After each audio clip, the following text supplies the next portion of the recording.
इसलिए मेरे अवगुण को मत देखिए प्रभु। सूरदास जी कहते हैं भगवान कृष्ण से। यहां वेश्या स्वामी जी को सुनाना चाहती है, सुना रही है। जब ये बात बोली, ये भजन उसने गाया, तो इस भजन को सुनकर स्वामी जी से बर्दाश्त नहीं हुआ। कहा मुझ में अभी पूरा ज्ञान नहीं है, पूर्ण ज्ञान नहीं, मैं अधूरा हूं अभी। अगर पूरा ज्ञान होता तो मैं वेश्या से घृणा नहीं करता। अब मैं बर्दाश्त नहीं करूंगा, अब मैं मंच पर जाऊंगा। ज्ञानी की दृष्टि में सब में वही परमात्मा है।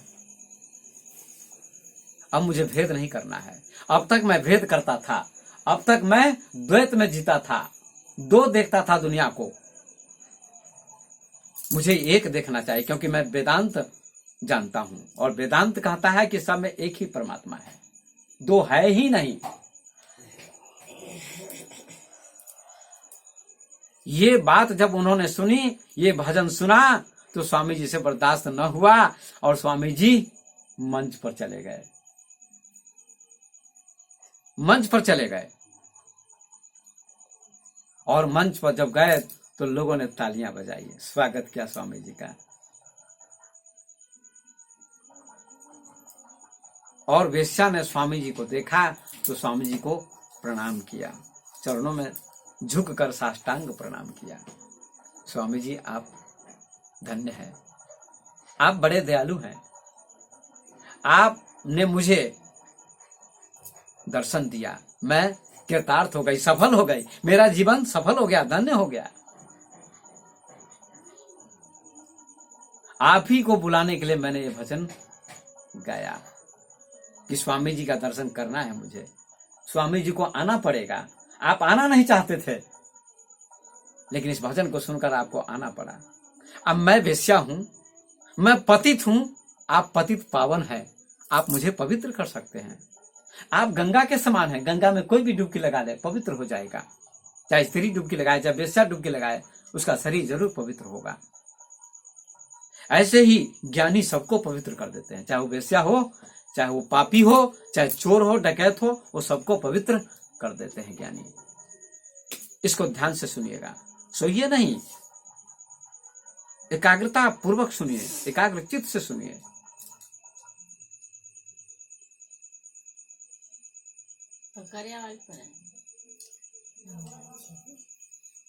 स्वामी जी मंच पर उपस्थित हो गए, वेश्या ने प्रणाम किया, सब लोगों ने उनका स्वागत किया, तालियां बजाई।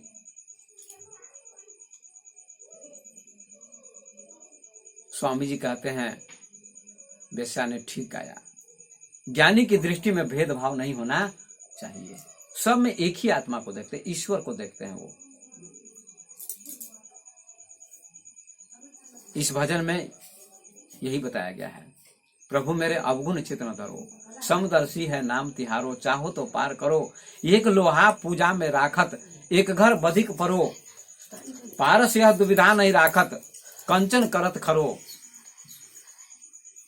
आप लोगों ने सुना होगा पारस पत्थर, पारस पत्थर होता है, ऐसा लोग मानते हैं, लेकिन देखा नहीं किसी ने। पारस पत्थर क्या करता है? मंदिर में जो घंटी होती है, जो बजती है, वो भी लोहे की होती है।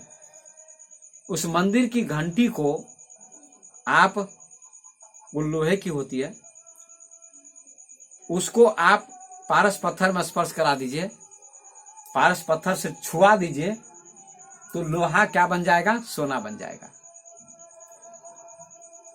क्या बन जाता है? सोना बन जाता है।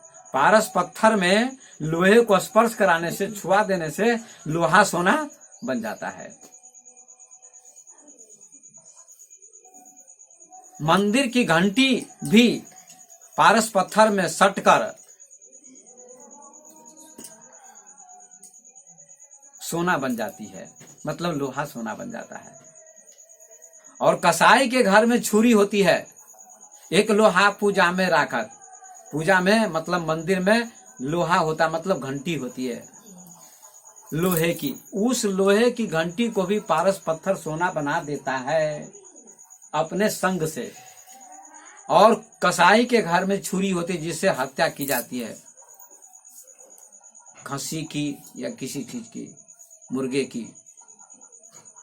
उस छुरी को भी, जो लोहे की छुरी होती है कसाई के घर में, जिससे हत्या होती है, मुर्गी काटी जाती है, बकरा काटा जाता है, उस छुरी को भी पारस पत्थर में स्पर्श करा दीजिए तो उस छुरी को भी, जो लोहे की छुरी होती है, उसको भी पारस पत्थर सोना बना देता है।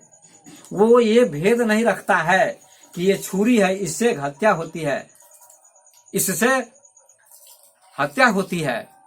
बकरी को, मुर्गे को काटा जाता है, खसी को काटा जाता है, बकरे को काटा जाता है, ऐसा भेद नहीं करता है। दोनों को पारस पत्थर सोना बना देता है।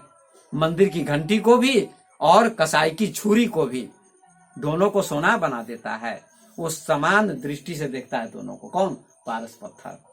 जब पारस पत्थर में ऐसा गुण है कि मंदिर की घंटी जो लोहे की होती है उसको भी सोना बना देता है पारस पत्थर, और कसाई के घर में जो छुरी होती है लोहे की, जिससे हत्या होती है, उसको भी सोना बना देता है पारस पत्थर। दोनों सोना हो जाते हैं।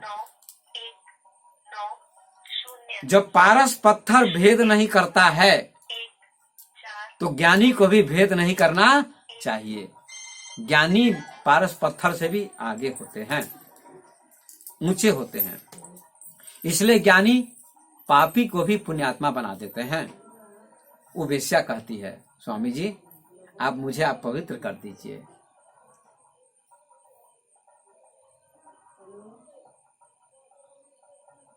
सूरदास का पद है।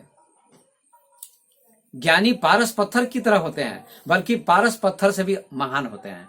पारस पत्थर तो लोहा को सोना ही बना पाता है, लेकिन अपने जैसा नहीं बना पाता है। पारस नहीं बना पाता है, लेकिन गुरुजी, महापुरुष, संत, महात्मा, ज्ञानी लोग अपने जैसा लोगों को बना देते हैं। पारस पत्थर से भी ज्यादा महानता संत की होती है, ज्ञानी की होती है। पारस में और संत में बड़ो अंतरोजान, वह लोहा सोना करे, संत करे आप समान। पारस पत्थर लोहे को सोना ही बना पाता है, लेकिन गुरुदेव, संत, महात्मा, महापुरुष अपने जैसा अज्ञानी को ज्ञानी बना देते हैं। एक नदिया एक नार कहावत, मैलो नीर भरो। एक नदी कहलाती है। ये बहुत ज्ञान का विषय है। ज्ञान के विषय को ठीक से समझिए और प्रसन्नता पूर्वक सुनिए। प्रसन्नता पूर्वक सुनिए। ये पूरी दुनिया में बात जा रही है। एक नदिया एक नार कहावत। एक नदी कहलाती है और एक नाला कहलाता है। नाला का पानी गंदा होता है, नदी का पानी पवित्र होता है। दोनों पानी जब गंगा में जाते हैं तो दोनों गंगा बन जाते हैं। नाला का पानी भी गंगा में जाएगा तो वो भी गंगा बन जाएगा, नाला का पानी। और नदी का पानी भी गंगा में जाएगा तो वो भी गंगा बन जाएगा, नदी का पानी भी। ऐसे ही गंदा नाले के समान कौन है? गंदे नाले के समान अपवित्र लोग हैं। वेश्या, चोर, डाकू, हत्यारा, ये गंदे नाले के समान होते हैं। उनका जीवन भी पवित्र हो जाता है। ये कह रहे हैं। एक नदिया एक नार कहावत, मैलो नीर भरो। जब मिलके दो एक बरन भय तो सुरसरी नाम परो। गंगा नाम हो जाता है। नाली का पानी भी और नदी का पानी भी दोनों पवित्र बन जाते हैं। ऐसे ही गुरु के पास आने से, महापुरुष के पास आने से, भगवान के पास आने से अपवित्र आदमी भी पवित्र बन जाता है। वेश्या भी पवित्र बन जाती है। पापी भी पुण्यात्मा बन जाता है। यही इसका अर्थ है। एक जीव एक ब्रह्म कहावत, मैलो एक जीव एक ब्रह्म कहावत, सूर श्याम झगड़ो। एक जीव कहलाता है, एक ब्रह्म कहलाता है। अज्ञानी लोग लड़ते हैं। सूरदास जी कहते हैं कि अब की बेर में पार उतारो प्रभु जी। हे परमात्मा, हे भगवान, इस मनुष्य जीवन में हमको पार उतार दो भाव सागर से, नहीं तो परम जात टरो, नहीं पन जात टरो, नहीं तो आपकी प्रतिज्ञा टल जाएगी। आपका नाम पतित पावन है, भगवान है, समदर्शी है। अगर मुझको आप पवित्र नहीं करेंगे तो आपकी प्रतिज्ञा टल जाएगी, आपका नाम कलंकित हो जाएगा, बदनाम हो जाएगा। इसलिए मुझे आप पवित्र कर दीजिए। सूरदास जी कहते हैं। यहाँ वेश्या कहती है, स्वामी जी आप मुझे पवित्र कर दीजिए। ज्ञान से, भक्ति से, योग से प्रवचन सुनाइए आप। वेश्या ने कहा स्वामी जी से। स्वामी विवेकानंद ने कहा कि ठीक है, तुम महान वेश्या हो, तुमको ऐसा ज्ञान है, तो अब मैं प्रवचन सुनाता हूँ। वेश्या ने अपना नृत्य बंद कर दिया और बैठ गई और स्वामी जी को प्रणाम किया। कहा, आप अपना प्रवचन सुनाइए, मैं आपके प्रवचन को सुनकर पवित्र हो जाऊंगी और भक्ति करने लगूंगी, है ना, वेश्यावृत्ति छोड़ दूंगी। तो स्वामी जी ने 1.5 घंटे प्रवचन दिया और सभी लोगों ने सुना, वेश्या ने भी सुना और वो भी पवित्र बन गई, स्वामी जी की शिष्या बन गई, स्वामी जी की शिष्या बन गई। दीक्षा ले ली स्वामी जी से और सत्संग करने लगी, भक्ति करने लगी। तो स्वामी जी को वेश्या से ज्ञान मिला। जो ज्ञान उनको रामकृष्ण परमहंस से नहीं मिला था, वह ज्ञान वेश्या से मिला। जो कमी रह गई थी स्वामी जी में, वह कमी वहां पूरी हो गई। वेश्या ने चेतावनी दी कि ज्ञानी को भेद नहीं करना चाहिए, वेश्या से भी घृणा नहीं करनी चाहिए। अगर हम घृणा करेंगे तो उसको सुधारेंगे कैसे? डॉक्टर यदि मरीज से घृणा करेंगे, कैंसर का मरीज है, कैंसर का रोगी है, उससे भी डॉक्टर घृणा नहीं करते हैं। अगर घृणा करेंगे तो इलाज नहीं कर पाएंगे। संत ज्ञानी डॉक्टर के समान होते हैं, वो सभी को पवित्र कर देते हैं। जो उनकी शरण में आते हैं वो पवित्र बन जाते हैं, वो समदर्शी होते हैं। इसलिए वेश्या उनकी शिष्या बन गई। अब नृत्य समाप्त हो गया। स्वामी जी का लोगों ने स्वागत किया, अभिनंदन किया। तो इस प्रसंग से आपको प्रेरणा मिलती है कि समाज में लोग एक दूसरे को घृणा की दृष्टि से देखते हैं, भेद दृष्टि से देखते हैं। भेद दृष्टि से नहीं देखना चाहिए, सब में एक ही परमात्मा को देखना चाहिए। व्यवहार में भेद रहेगा, पत्नी रहेगी, पति रहेगा, भाई रहेगा, लड़की रहेगी, लड़का रहेगा, सभी रहेंगे, लेकिन ज्ञानी आत्मा की दृष्टि से सभी को देखते हैं। इसी का नाम क्या है? अभेद दृष्टि, अद्वैत दृष्टि। द्वैत दृष्टि मत रखिए, दो मत देखिए। क्रोध क्यों आता है? द्वैत के कारण, दो के कारण। अगर दो नहीं होंगे तो क्रोध नहीं होगा। एक जब दुनिया में दिखाई पड़ेगा तो क्रोध आपको नहीं आएगा। इसलिए मीराबाई को एक दिखाई पड़ा, बुद्ध जी को एक दिखाई पड़ा, कबीर जी को एक दिखाई पड़ा, विवेकानंद जी को एक दिखाई पड़ा, शंकराचार्य जी को एक दिखाई पड़ा। बड़े बड़े महापुरुषों को एक परमात्मा दिखाई पड़ा सृष्टि में, संसार में। इसलिए उनके जीवन से विवाद समाप्त हो गया, लड़ाई समाप्त हो गई, संघर्ष समाप्त हो गया, ईर्ष्या द्वेष समाप्त हो गया और उनका जीवन महान था, उनका जीवन समदर्शी था। इसलिए इस प्रसंग से आपको यही प्रेरणा मिली कि आप लोग भी ऐसा जीवन जीने का प्रयास कीजिए।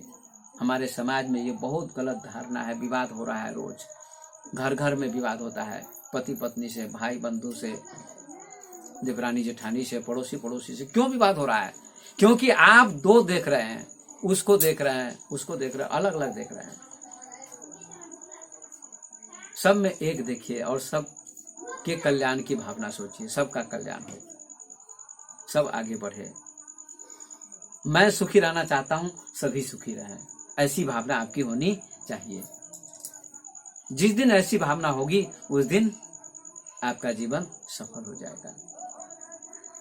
इसलिए तुलसीदास जी ने भी कहा है, सिए राम मैं सब जग जानी, करो प्रणाम जोरी जुग पानी। सीता राम को मैं सारे जगत में देखता हूं, जितने भी संसार के लोग हैं, प्राणी हैं, सब में सीताराम को देखता हूं। कितना अच्छा कहा है, कितनी अच्छी चौपाई है। ये उपनिषद भी यही कहते हैं कि ईश्वर सब में है। सीताराम सभी में देखते हैं लोग? नहीं देखते हैं। अगर सीताराम देखेंगे तो झगड़ा नहीं होगा। पत्नी को सीता नहीं मानते लोग, पत्नी को पति सीता मान ले तो झगड़ा नहीं होगा, और पति को पत्नी राम मान ले तो झगड़ा नहीं होगा। दोनों का कर्तव्य है, पत्नी पति को राम माने और पति पत्नी को सीता माने, सास बहू को कौशल्या माने और सास बहू को सीता माने और बहू सास को कौशल्या माने, तो कभी विवाद नहीं हो सकता। अद्वैत दृष्टि, इसी का नाम है समता दृष्टि। तो अब मैं अपनी वाणी को विराम देता हूं। ये सम दृष्टि है, अद्वैत दृष्टि है। भेद को समाप्त कीजिए, तभी मुक्ति मिलेगी, अन्यथा मुक्ति नहीं मिलेगी। आप सत्संग करते रहिए, मुक्ति नहीं मिलेगी। जब तक भेद रहेगा मुक्ति नहीं मिलेगी। इसलिए ज्ञानी किसी से घृणा नहीं करते हैं, नफरत नहीं करते हैं, सबको प्रेम की दृष्टि से देखते हैं, ज्ञान की दृष्टि से, परमात्मा की दृष्टि से, ईश्वर की दृष्टि से देखते हैं। लोग तो भेद की दृष्टि से देखते हैं। दूध में लोग पानी मिलाते हैं। तुलसीदास जी कहते हैं सिए राम में सब जग जानी, करो प्रणाम जोर जो पानी। लेकिन लोग दूध में पानी मिलाते हैं। जिसको दूध दे रहे हैं पानी मिला के, उसमें भी तो सीताराम है। इसलिए किसी ने गाया है, किसी और विद्वान ने, तुलसीदास जी की चौपाई है कि सिए राम में सब जग जानी, सीताराम सब में है, ऐसा मैं जानता हूँ और सबको प्रणाम करता हूँ। सबको प्रणाम करता हूँ। क्या आप लोग सबको प्रणाम करते हैं? नहीं करते हैं। लेकिन तुलसीदास जी कहते मैं सबको प्रणाम करता हूँ सीताराम मान के। ये बहुत ऊंची दृष्टि है। बड़े बड़े महापुरुष जनता को भगवान मानकर भी प्रणाम करते हैं। कभी कभी मंच पर आते तो प्रणाम करते हैं। हम भी भागवत कथा करते हैं तो मंच पर जाते तो सबको प्रणाम करते हैं, नारायण समझ के, भगवान समझ के। जनता में भी भगवान होता है, उस समय जनता भगवान के रूप में होती है। लोग ऐसा नहीं मानते। सिया राम में सब जग जानी, 1 लीटर दूध में आधा लीटर पानी, दूध में पानी मिलाते हैं लोग। आप लोग नहीं मिलाते हमारे लिए या किसी के लिए, लेकिन कुछ लोग मिलाते हैं, अधिक लोग मिलाते हैं। ये बहुत बड़ी बुराई है। तो कहने का मेरा अर्थ ये है, मतलब ये है कि सब में परमात्मा को देखिए, भगवान को देखिए। ये सम दृष्टि है, अभेद दृष्टि है। स्वामी जी ने वेश्या को जाकर दर्शन दिया। वेश्या ने अपनी वेश्यावृत्ति समाप्त कर दी, स्वामी जी की शिष्या बन गई, पवित्र हो गई और सत्संग करने लगी, उसको ज्ञान हो गया। तो स्वामी जी का भी भेद मिट गया। उनके मन में भी भेद था, स्त्री से बच बच के चलते थे। लेकिन जो पूर्ण ज्ञानी हो जाता है वो स्त्री से बच के नहीं चलते हैं, स्त्री से भयभीत नहीं होते हैं। स्त्री में परमात्मा को देखते हैं, भगवान को देखते हैं। और जो कायर होते हैं वो स्त्री से डरते हैं। पूर्ण ज्ञानी नहीं होते हैं, वो डरते हैं। इसलिए भेद दृष्टि को समाप्त कीजिए, अभेद दृष्टि को लाइए धीरे धीरे। ये ध्यान से होगा, ध्यान करिएगा तो ऐसी दृष्टि होगी। तो आप लोग धन्यवाद के पात्र हैं जो आपने सत्संग सुना। आज का प्रसंग ईश्वरदास जी का भजन वेश्या ने स्वामी जी को प्रभावित करने के लिए, दर्शन देने के लिए गाया। तो स्वामी जी ने उस भजन को सुनकर उसको दर्शन दिया और उसके जीवन को सफल बनाया। इन्हीं शब्दों को करके मैं अपनी वाणी को विराम देता हूँ। धन्यवाद।